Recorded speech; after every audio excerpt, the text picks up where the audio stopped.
इस वीडियो में हम एक इम्पॉर्टेंट लैंडमार्क जजमेंट डिस्कस करेंगे जो कि प्ली ऑफ अलीबाई पर बेस्ड है और जजमेंट का नाम है Dudhnath Pandey versus State of UP.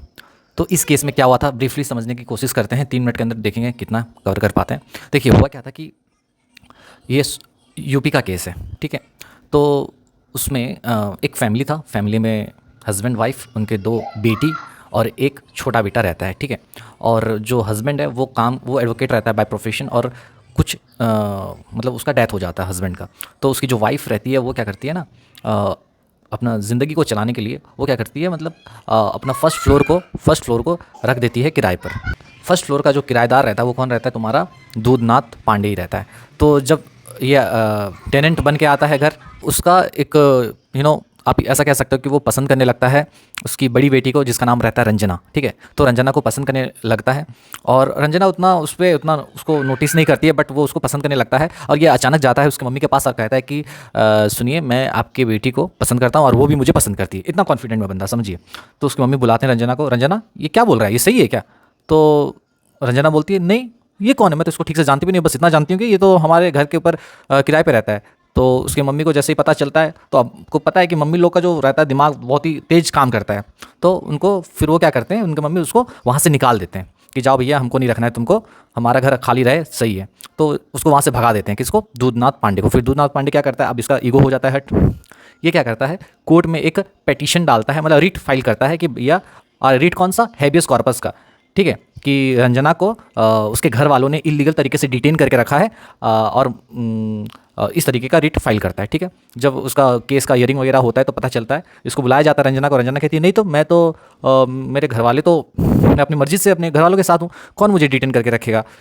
तो वो भी रिजेक्ट हो जाता है इसका रिट। फिर सेकंड टाइम फिर से ये कोशिश करता है, इस बार फिर से कोर्ट में फाइल करता है क्या, रेस्टिट्यूशन ऑफ कॉन्जुगल राइट्स, कि मैं और रंजना शादीशुदा हैं और वो अपने मायके में रह रही है, तो उसको बोलिए वो मेरे साथ आके रहेगी कोर्ट में। इस तरीके का एप्लीकेशन वगैरह फाइल करता है, ठीक है। तो कोर्ट फिर जब हियरिंग वगैरह होता है, उसको बुलाया जाता है, तो वो वही सेम चीज़ कहती है कि मैं तो उसको, ये हमारे पास किराएदार रहता था और ये मुझको पसंद करता था, तो हम इसको निकाल दिए थे। लास्ट टाइम भी ये हेबियस कॉर्पस का रिट फाइल किया था। तो फिर अगेन क्या करता है कोर्ट, इसके जो पिटीशन है उसको क्या करता है, रिजेक्ट कर देता है, ठीक है। अब इसका ईगो हो जाता है हट अगेन। फिर ये क्या करता है, अब 2 बार, एक बार तो घर से उसको निकाल दिया, 2 बार कोर्ट इसका एप्लीकेशन को रिजेक्ट मार दिया, तो अब इसका दिमाग पूरा बौखलाया हुआ था। तो ये क्या करता है ना, तो ये सब इंसिडेंट होने के बाद इसके घर वाले थोड़े से डरे हुए रहते हैं इससे, दूधनाथ पांडे से, कि भैया कब क्या कर दे, ऐसी पगला टाइप का इंसान ये लगता है। तो जब रंजना, क्योंकि अभी भी स्कूल में ही पढ़ती रहती है, तो इसका जो छोटा भाई रहता है, जिसको प्यार से लोग पप्पू बोलते रहते हैं, ठीक है। तो पप्पू क्या करता रहता है, छोटा भाई होने के बावजूद ये बड़ी बहन लोग को जाता है स्कूल ड्रॉप करने के लिए, ठीक है। तो ऐसी एक बार जब वो स्कूल ड्रॉप करके वापस आता रहता है पप्पू, तो दूधनाथ पांडे क्या करता है, उसके साथ वहीं पर रोक लेता है और वहीं पर उससे आर्गुमेंट्स वगैरह करना स्टार्ट कर देता है। तो ये भी करने लगता है, छोटा है तो क्या हो गया, ये भी करने लगता है। तो वहीं पर माँ बहन का गाली वाली होता है, आर्गुमेंट्स होता है, और दूधनाथ पांडे क्या करता है, कट्टा निकालता है और शूट कर देता है वहीं पर वो उसका डेथ हो जाता है।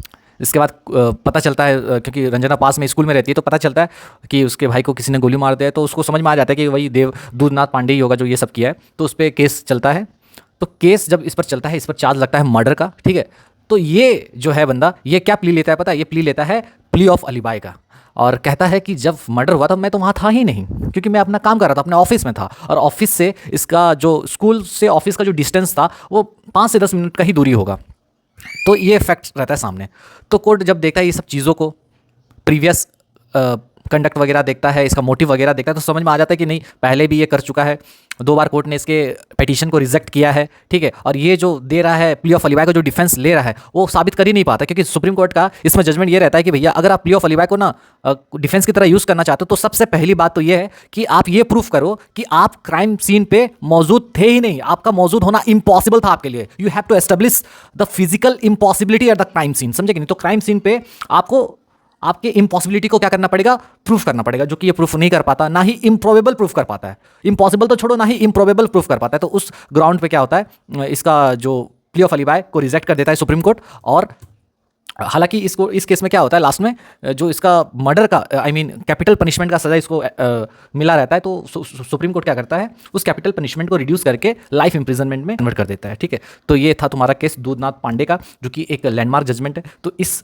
केस लॉ से क्या पता चला, इस केस लॉ से सुप्रीम कोर्ट ने एक प्रिंसिपल सेट किया कि भैया प्ली ऑफ अलीबाई का अगर आप डिफेंस लेना चाहते हो तो आपको सबसे पहले क्या करना पड़ेगा, आपको ये एस्टेब्लिश करना पड़ेगा कि आपका presence at the crime scene क्या था, इम्पॉसिबल था। आपको इम्पॉसिबिलिटी को प्रूव करना पड़ेगा, ठीक है। तभी कोर्ट ये मानेगा कि आप वहाँ पर मौजूद नहीं थे और आपको प्ली ऑफ अलीबाई का डिफेंस लेना मतलब देगा कोर्ट उस केस में, ठीक है। आई होप आपको समझ में आ गया होगा।